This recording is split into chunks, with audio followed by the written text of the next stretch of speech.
Everyone, my name is Isha Sheth and my today's topic for video presentation is general exceptions. The criminal law covers the various punishments which vary from cases to cases, but it is not always necessary that a person gets punished for a crime which he or she has committed. The Indian Penal Code 1860 recognizes the defences in Chapter 4 under general exceptions. Section 76 to 106 covers these defences, which are based on the presumptions that a person is not liable for the crime committed. This defense is dependent upon the circumstances prevailing at that point of time, mens rea of a person and responsibility of action of that accused. Object of Chapter 4: every offence is not absolute. They have certain exceptions. When IPC was drafted, it was assumed that there were no exceptions in criminal cases, which were a major loophole. So a separate Chapter 4 was introduced by the makers of the code, applicable to the entire code. In short, the object of Chapter 4 includes exceptional circumstances in which an individual can escape from liability. Second one is making code construction simpler by removing the repetition of criminal exceptions. And in this chapter, there are certain defenses which are available to the accused. Burden of proof. So before the enactment of Evidence Act, burden of proof is upon the prosecution under the Indian Penal Code, but after the enactment of Indian Evidence Act, Section 105 of Indian Evidence Act transferred the burden of proof to the accused from the prosecution. Under Chapter 4 of IPC, general exceptions are divided under two parts. First part is excusable acts and second part is justifiable acts. What is excusable acts? So, excusable acts is the one in which though the person has caused the harm, yet that person should be excused because he cannot be blamed for the act. ये excusable act क्या है कि वहाँ पे वो person है, उसने वो किसी को injury की है, उसने वो act commit किया है, और उसको उसके लिए वो blame नहीं होगा. इसको हम example के through समझते हैं. If a person of unsound mind commits a crime, he cannot be held responsible for that because he was not having mens rea. Same goes for involuntary intoxication, insanity, infancy or honest mistaken of fact. The second one is judicially justifiable acts. A justified act is one which would have been wrongful under normal conditions, but the circumstances under which the act was committed makes it tolerable and acceptable. जैसे कि हमने देखा था two parts है, जैसे कि excusable and justifiable. सो हम देखते हैं कि कौन से सेक्शंस है वो कौन से पार्ट के अंदर आते हैं. यहाँ पे सेक्शन 76 है, सेक्शन 76 है, सेक्शन 79 है, सेक्शन 82 है, सेक्शन 83 है, 84, 80, 85 एंड 86. इतने जो सेक्शंस है वो आएंगे एक्सक्यूजेबल एक्ट्स के अंदर. और यहाँ पे है कि जस्टिफेबल एक्ट्स के अंदर आएंगे section 77, section 78, section 81, section 87, section 88, section 89, section 94, section 92, section 93, section 95 and section 96 to 106. हम पहले देखते हैं, हम स्टार्ट करते हैं सेक्शन 76 से, जो है bound by law. Nothing is considered as an offence which is done by a person who is or who by reason of mistaken of fact and not by reason of mistake of law in good faith believes himself to be bound by law to do it. उसके ingredients है कि अगर इतनी यहाँ पे 5 conditions है जो मैं बोलने जा रही हूँ, अगर वो कंडीशंस फुलफिल होगी तो हम वो एक्ट को हम सेक्शन 76 के एक्सेप्शंस के अंदर हम डाल सकते हैं. फर्स्ट है उसने जो एक्ट किया है वो उसने किया है बाउंड बाय लॉ. सेकेंड है mistaken of fact, not by mistaken of law. उसके बाद है इन गुड फेथ, उसने वो एक्ट गुड फेथ में किया है. और उसके बाद he believes himself that he is bound by law to do it. Section 77 कह रहा है कि एक्ट ऑफ जज. So nothing is an offence which is done by a जज when acting judicially in exercise of any power which is or which is in good faith he believes to be given to him by law. So वो act वो done by जज किया है when acting judicially, वो act को judicially में acting कर रहा था, उसके द्वारा उस दौरान उसने वो एक्ट किया है. In exercise of powers conferred upon him, act done in good faith and he believes to be given to him. उसके बाद का सेक्शन है section 78 in compliance of court order. So nothing which is done by pursuance of or which is warranted by the judgment or order of a court of justice, if done, which is warranted by judgment or order, remains in force is an offence. Notwithstanding, the court may have jurisdiction to pass such judgment or order, provided the person doing the act in a good faith believes that the court has such jurisdiction. यहाँ के main है judgement or order of the court है, must be in force, act done in compliance of passed by the jurisdiction, or in good faith he believes that he has the jurisdiction. Section 79 है justified by law. So nothing is an offence which is done by any person who is justified by law or who by reason of mistake of fact and not by mistake of law in good faith believe himself to be justified by law in doing it. यहाँ पे है कि उसने वो act किया है, वो justified by law है, वो एक्ट के वो लॉ के द्वारा जस्टिफाई किया है, उसने वो एक्ट किया है बट मिस्टेक ऑफ फैक्ट में किया है बट उसने वो एक्ट मिस्टेक ऑफ लॉ में नहीं किया है. उसने वो एक्ट किया है वो गुड फेथ में किया है and he believes that he is justified by law, he is bound by law to do that act. इतनी जो कंडीशंस पूरी होती है तो हम वो एक्ट उस पर्सन का हम वो एक्ट आएगा सेक्शन 79 के जनरल एक्सेप्शंस के अंडर. उसके बाद है section 80 accident in doing lawful act. Nothing is an offense which is done by accident or misfortunate and without any criminal intent or knowledge in the doing of lawful act in a lawful manner by lawful means and with proper care and caution. यहाँ पे क्या है कि वो accident और misfortunate किया, उसने वो एक्ट किया है बाय एक्सीडेंट हो गया है, उसका वो एक्ट मिसफॉर्चुनेट हो गया है, उसका कोई इंटेंशन, उसका कोई क्रिमिनल इंटेंशन नहीं था कि वो पर्सन को वो हार्म करे. Doing lawful act in a lawful manner, उसने वो एक्ट लॉफुल एक्ट किया है लॉफुल मैनर के अंदर किया है with proper care and caution. उसके बाद है section 81 to prevent others from harm. So nothing is an offence merely by reason of its being done with the knowledge that it is likely to cause harm, if it be done without any criminal intention to cause harm and in good faith for the purpose of preventing or avoiding other harm to person or property. यहाँ पे क्या है कि done with the knowledge है, उसको knowledge था, उसने क्या है विदाउट, उसको नॉलेज था कि वो एक्ट में भी ऐसा हो सकता है बट उसका वो इंटेंशन, उसका वो क्रिमिनल इंटेंशन नहीं था. उसने वो एक्ट किया है गुड फेथ में किया है to preventing other from harm of person और देयर प्रॉपर्टी. वो दूसरों पर्सन या उसकी प्रॉपर्टी को हार्म होने से बचाने के लिए उसने वो एक्ट किया है, तो वो आएगा सेक्शन 81 के अंदर. उसके बाद है सेक्शन 82 एक्ट ऑफ इन्फेंट.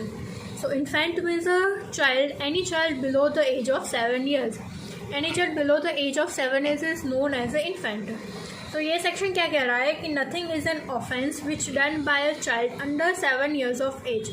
अगर कोई भी बच्चे से जो छोटा है 7 साल के और 7 साल से कम उसकी उम्र है और उसके द्वारा कोई एक्ट हो जाता है तो वो ऑफेंस कंसिडर नहीं होगा और वो आएगा एक्सेप्शंस के अंदर सेक्शन 82 के. सेक्शन 83 है act of child of immature understanding. यहाँ पे हम देखेंगे इसके पहले वाला सेक्शन था कि अगर इन्फेंट का था सेक्शन, अगर उसकी एज 7 साल से ऊंची है. ये सेक्शन क्या कह रहा है कि अगर कोई बच्चे की एज 7 साल से ऊपर है या फिर 12 साल से कम है, अगर इस बीच के कोई भी बच्चा कोई एक्ट करता है और उसके पास वो प्रॉपर मैच्योरिटी नहीं है वो एक्ट को समझने की कि वो एक्ट करेगा, वो कोई भी कार्य करेगा, उसके कॉन्सिक्वेंसेस बाद में क्या होंगे, अगर वो कोई ऐसा कार्य करता है तो वो आएगा सेक्शन 83 के अंदर. हम देखते हैं इसको. So nothing is an offence which is done by child about 7 years of age under 12 who has not attained enough maturity of understanding to judge of the nature and consequences of his conduct on that occasion. यहाँ पे important क्या है कि act done by a child है, about 7 years and under the 12 years of age होनी चाहिए बच्चे की, immature to understand, to judge the nature and consequences of his act. Section 84 act of person of unsound mind. So nothing is an offense which is done by a person who at the time of doing it by reason of unsoundness of mind is incapable of knowing the nature of the act or that he is doing what is either wrong or contrary to law. यहाँ पे consequences है कि person of unsound mind होना चाहिए, वो incapable of, अगर कोई person unsound mind होगा तो उसको समझ में नहीं आएगा कि वो एक्ट कर रहा है, उससे कॉन्सिक्वेंसेज क्या होंगे, वो कॉन्ट्ररी टू लॉ है या नहीं है, वो बिल्कुल बच्चे की तरह बिहेव करेगा अनसाउंड माइंड वाला पर्सन. उसके लिए है कि पर्सन ऑफ अनसाउंड माइंड होना चाहिए, इनकेपेबल ऑफ नोइंग होना चाहिए, नेचर ऑफ एक्ट होना चाहिए, नेचर ऑफ कैसा होना चाहिए, आइदर रॉन्ग होना चाहिए, आइदर तो कॉन्ट्ररी टू लॉ होना चाहिए। सेक्शन 85 है person involuntary intoxicated. So nothing is an offense which is done by a person who at the time of doing it by reason of intoxication. Nothing is an offense which is done by a person who at the time of doing it by reason of intoxication incapable of knowing the nature of the act, or that he is doing what is either wrong or contrary to law, provided that the thing intoxicated him was administered to him without his knowledge or against his will. यहाँ पे क्या है कि person incapable of knowing the nature of act होना चाहिए। अगर वो intoxicated है तो उसको समझ में नहीं आएगा। दूसरा है वो उसने जो किया है वो रॉन्ग और कॉन्ट्ररी टू एक्ट होना चाहिए। ड्यू टू इंटॉक्सिकेशन उसने वो कार्य किया है वो इंटॉक्सिकेशन के लिए किया है, वजह से किया हुआ है। और एडमिनिस्टर अगेंस्ट हिज विल, उसने वो कुछ भी नशा हुआ है उसको वो अगेंस्ट उसकी विल हुई, उसको नहीं पता था। और अगर कोई ज़बरदस्ती उसको पिलाएगा और अगर कोई काम कराएगा तो वो चीज़ आएगी अंदर एक्सेप्शंस के अंदर। सेक्शन 86 है इंटेंशन और knowledge if intoxicated.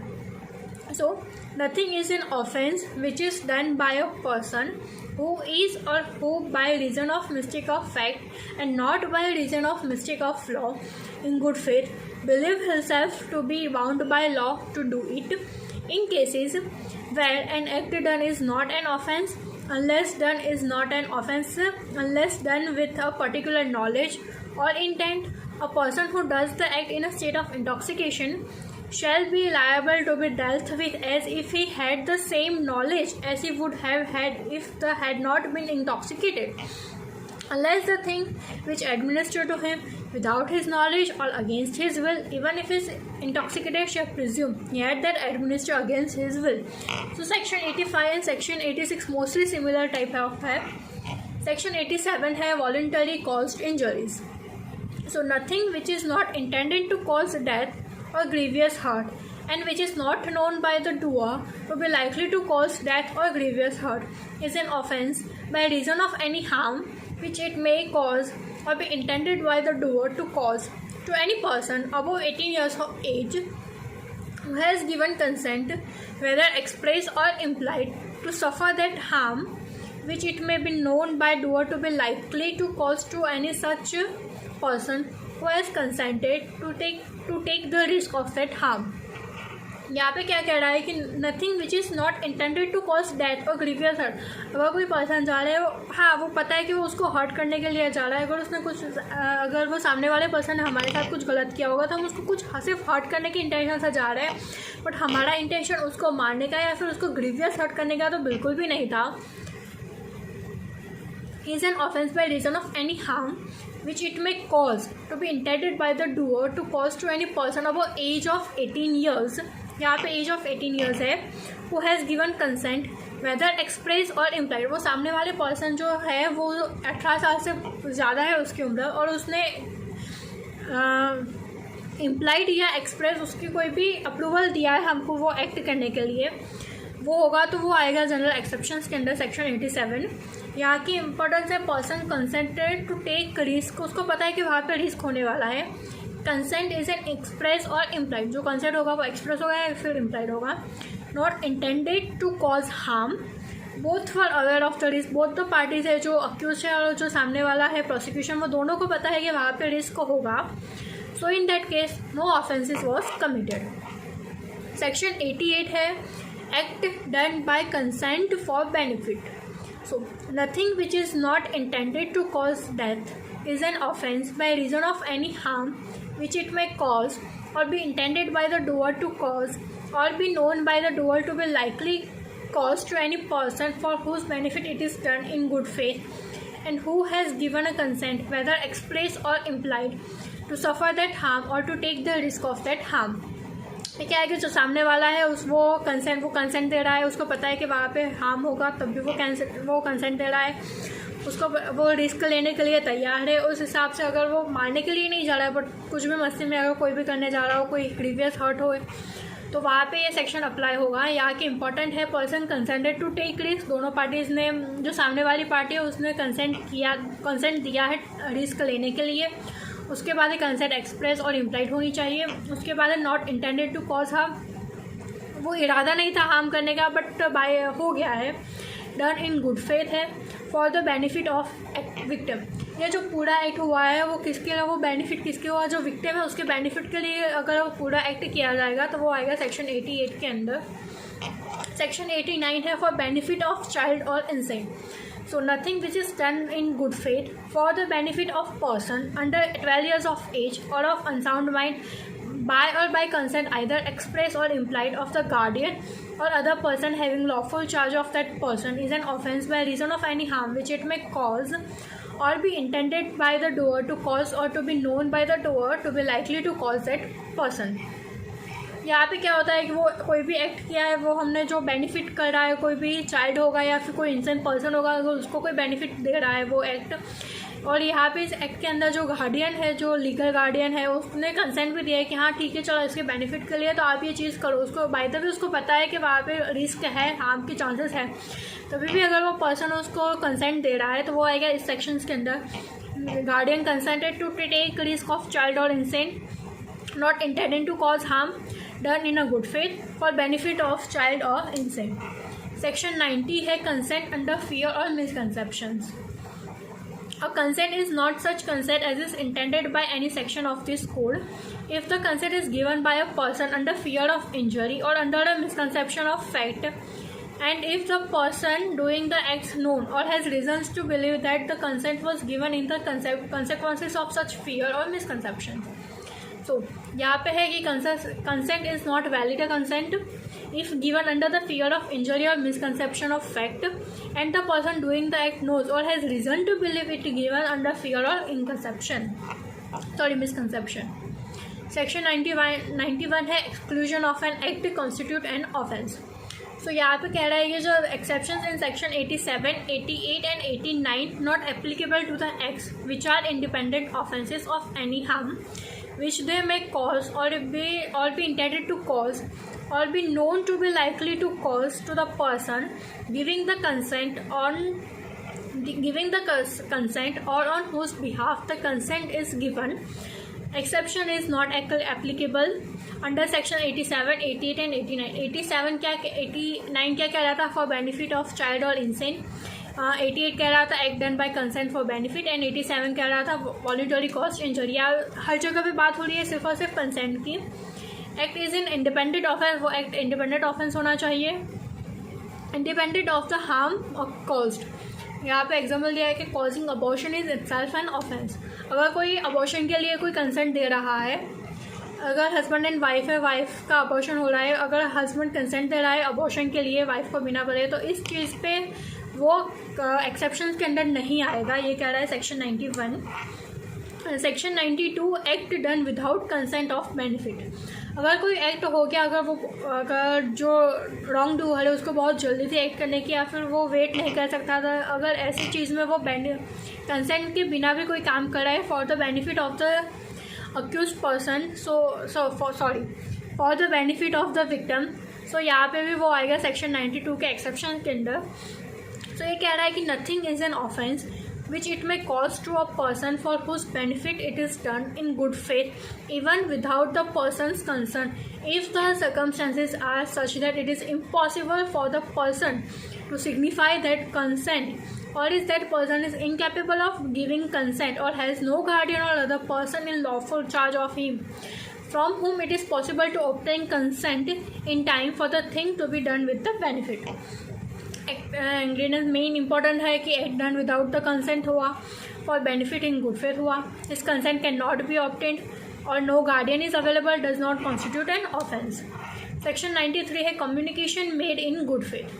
So no communication made in good faith is an offense by reason of any harm to the person to whom it is made for the benefit of that person। Any communication causes harm made in good faith होना चाहिए for the benefit to the person whom it was made does not constitute an offense। Section 94 है compelled by threat। Except the murder and the offences against the state punishable with death, nothing is an offence which is done by a person who is compelled to do it by threats, which at the time of doing it reasonable cause the apprehension that instant death to that person will otherwise the consequences। यहाँ पे कह रहा है कि अगर किसी ने किसी का मर्डर कर दिया या फिर जो वो ऐसा काम कर लिया जो स्टेट पनिशेबल है, जो डेथ है उसकी जिसकी पनिशमेंट डेथ है, उस केसेस के अलावा अगर कोई काम कर रहा है, सपोज़ कि ए और बी है, ए ने बी को धमकाया कि अगर तो मेरा ये अनलॉफुल एक्ट नहीं करेगा तो मैं तेरा वाइफ या जो भी है उसको मार डालूंगा या फिर उसको कुछ भी इंजर कर दूंगा। अगर वो थ्रेट के अंदर वो कोई भी काम कर रहा है वो बंदा बी, तो वो आएगा सेक्शन 94 के अंदर compelled by threat. If any person compelled to do it, he is forced by someone to do that act by threat of instant death, reasonable cause the apprehension act is not an offence except offences of chapter 6 of capital punishment of murder। section 95 है act causing slight harm। nothing is an offence by reason that it cause or that intend to cause or that it is known to be likely to cause any harm if that harm is so slight that no person of ordinary sense and temper would complain of such harm। यहाँ पे क्या है, कोई person जैसे flight वो कोई चिमटा भरने के लिए भी जा रहा है, वो कोई पर्सन है, एज एन एग्जाम्पल हम देखें, अगर उसके अलावा बाई चांस कुछ गलती से कुछ ज़्यादा हो गया तो वो चीज़ फिर एक्सेप्शंस के अंदर आएगा। सेक्शन 96 है राइट ऑफ प्राइवेट डिफेंस। यहाँ से सेक्शन 96 टू सेक्शन 106 है, हमारे जो जितने भी ये सेक्शंस है वो सारे के सारे बात कर रहे हैं right of private defence. So private defence क्या है, तो हम समझते हैं कि प्राइवेट डिफेंस है क्या। So nothing is an offence which is done in the right of private defence। Section 96 of the Act is mainly defines what is known as private defence। तो प्राइवेट डिफेंस क्या है, अगर कोई मेरे घर पे अगर कोई आ रहा है, कोई चोरी करने के लिए आ रहा है, अगर कोई मेरे को मारने के लिए आ रहा है, अगर मैं खुद अपने आप को बचाने के लिए अपने प्राइवेट डिफेंस में अगर मैं सामने वाले पर्सन को इंजर करती हूँ या बाई चांस मेरे से उसकी डेथ हो जाती है, तो वो चीज़ कंसिडर होगी under section 96 that is private defence. Section 97 कह रहा है कि things done in private defence. Private defence में हम क्या क्या कर सकते हैं। So every person has a right subject to the restrictions to the defend. ये जो रिस्ट्रिक्शंस है वो हमारे कंसिडर हुए सेक्शन 99 में। क्या कह रहा है सेक्शन 97, तो his own body and the body of any other person against any offence affecting the human body. तो कोई पर्सन आगे मेरी खुद की बॉडी है या फिर मेरी खुद की बॉडी, हमारी ओन बॉडी या फिर किसी और की बॉडी को प्रोटेक्ट करने के लिए भी अगर हम कोई काम करते हैं तो वो कंसिडर होगा प्राइवेट डिफेंस में। तो प्रॉपर्टी वेदर मूवेबल और इमूवेबल ऑफ हिमसेल्फ और any other person against any act which is an offence following under definition of theft, robbery, mischief or criminal trespass or which is an attempt to commit theft, robbery, mischief or criminal trespass। इससे पहले हमने बात की कि हमारी human body की, अगर इससे बाद हम देखें कि कोई भी प्रॉपर्टी है, इमूवेबल प्रॉपर्टी है या फिर मूवेबल प्रॉपर्टी हमारी खुद की प्रॉपर्टी है या फिर हमें पड़ोसियों की या कोई भी अदर पर्सन की थर्ड पार्टी की प्रॉपर्टी है, जिसको बचाने के लिए अगर हम कोई एक्ट करते हैं, यहाँ पे एग्जांपल दिया है कि थेफ्ट है, रॉबरी है, मिसचीफ है, क्रिमिनल ट्रेसपास है, अगर ये सारी चीज़ें करने के लिए कोई पर्सन आता है और उस हिसाब से हम हमारी प्रॉपर्टी को बचाने के लिए कोई भी एक्ट करते हैं तो वो भी कंसिडर होगा प्राइवेट डिफेंस में। This right available against offences affecting the human body of own or any other person or against offences affecting own or any person's property, movable or immovable property। Section 98 कह रहा है कि against person of unsound mind, when an act which would otherwise be a certain offence is not that offence by reason of youth, want of maturity of understanding, the unsoundness of mind or the intoxication of the person doing that the act or by reason of any misconceptions on the part of that person, every person has the right of private defense against that act which he would have if the act were that offence। यहाँ पे कह रहा है कि private defence is available against the immature youth, person of unsound mind, person intoxicated as applicable against act of others. यहाँ पे कह रहा है कोई इमेच्योर बच्चा है, अगर कोई छोटा सा बच्चा है या फिर कोई अनसाउंड माइंड का पर्सन है या फिर कोई पर्सन है जो इंटॉक्सिकेटेड है और उसको बचाने के लिए भी अगर हम कोई भी एक्ट करते हैं तो वो कंसिडर होगा प्राइवेट डिफेंस में। सेक्शन 99 जब मैं आगे बोल रही थी कि वहाँ पर रिस्ट्रिक्शंस हैं, तो सेक्शन 99 बात कर रहा है when no right of private defence. कब हमारे पास प्राइवेट डिफेंस का राइट नहीं आएगा। फर्स्ट है reasonable apprehension is basic requirement of right of private defence, otherwise no right of private defence is available. There is no right of private defence against the act which does not reasonably cause the apprehension of death और grievous hurt. अगर हम मान लो कि अगर कोई बंदा आया, अगर हमको लगा, अगर वो बंदे ने सिर्फ, अगर हमको लगा कि वो बंदा अगर वो बंदा आया और हमको शायद डेथ हो सकती है या फिर हमारी ग्रीवियस हर्ट हो सकती है, उस टाइम पीरियड के दौरान ही हम प्राइवेट डिफेंस यूज़ कर सकते हैं। अगर कोई ऐसे ही आ गया, हमको कुछ मस्ती में कुछ मार रहा है और हम उसके बदले में हम जान ले रहे हैं, वो चीज़ प्राइवेट डिफेंस के अंदर काउंट नहीं होगा। तो कह रहा है कि no right available to a person knows or has reason to believe that the person doing the act is such public servant donor or attempted to be done by public servant acting in good faith under color of his office, though the act may not strictly justifiable by law. No right available to a person knows or has a reason to believe that the person doing the act is acting by such direction, such public servant, or produce the authority if demanded, done or attempted to be done by the directions of a public servant acting in good faith under color of his office, though the act may not strictly justifiable by law. No case extend to inflicting more harm than it is necessary to inflict for the purpose of defense, extend to which right may be exercised. यहाँ पे कह रहा है कि no case extend to inflicting more harm than it is necessary to inflict for the purpose. हमको कोई person को इतना भी हार्म नहीं कर, हमको उस पर्सन को इतना ही हार्म करना है कि जितनी नेसेसरी है, नेसेसरी से ज़्यादा अगर वो हार्म करेंगे हम उस पर्सन को, तो वो प्राइवेट डिफेंस के अंदर काउंट नहीं होगा। सेक्शन 800 है where right of private defence of body extends to cause of death such an assault as many reasonably cause the apprehension the death will otherwise be the consequences of such assault. Such an assault as may reasonably cause the apprehension that grievous hurt will otherwise be the consequences of such assault.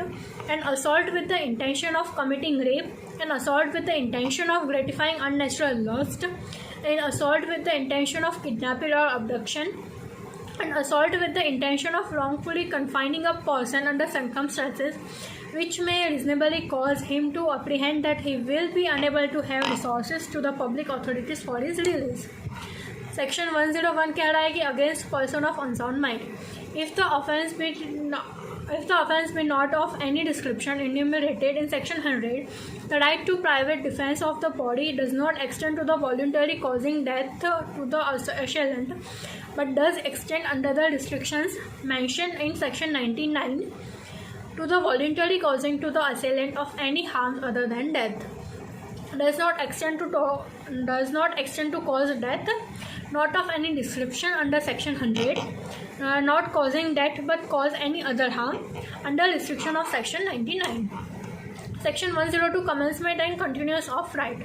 The right of private defense of the body commences as soon as a reasonable apprehension of danger to the body arises from an attempt or threat to commit the offence, though the offence may not have been committed, and it continues as long as the apprehension of danger to the body continues. ये कह रहा है कि commencement and continuance of right, कब से जो right of private defence है वो कब से स्टार्ट होगा और वो कब तक चलता रहेगा।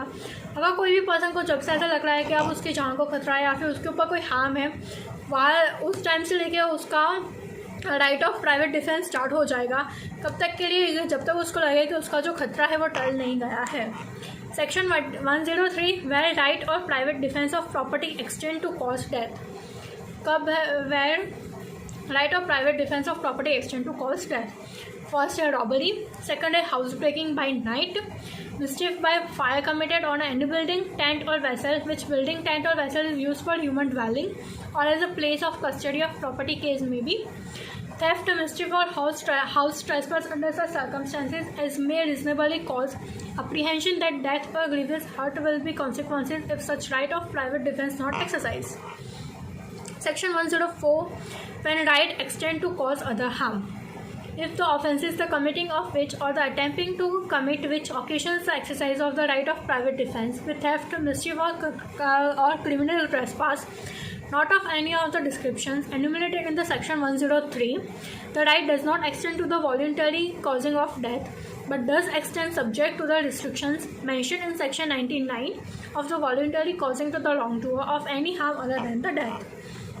Section 105 commencement and continuance of right till the offender has effected his retreat with the property or assistance of public public authority is obtained, property has been recovered, the right of private defense of property against the theft continues.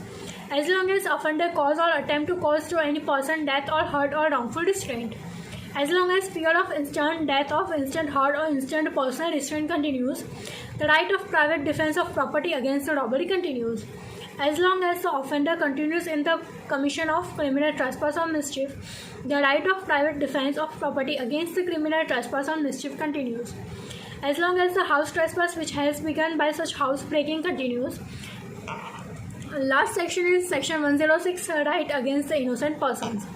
If in the exercise of the right of private defense against an assault which reasonably caused their apprehension of death, the defender be so situated that they cannot effectually exercise that right without the risk of harm to an innocent person, his right of private defense extends to the running of the risk.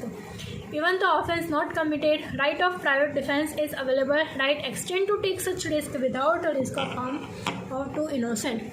So here I conclude my video. These are the details of the general exception under section 76 to 106 of IPC section chapter number 4.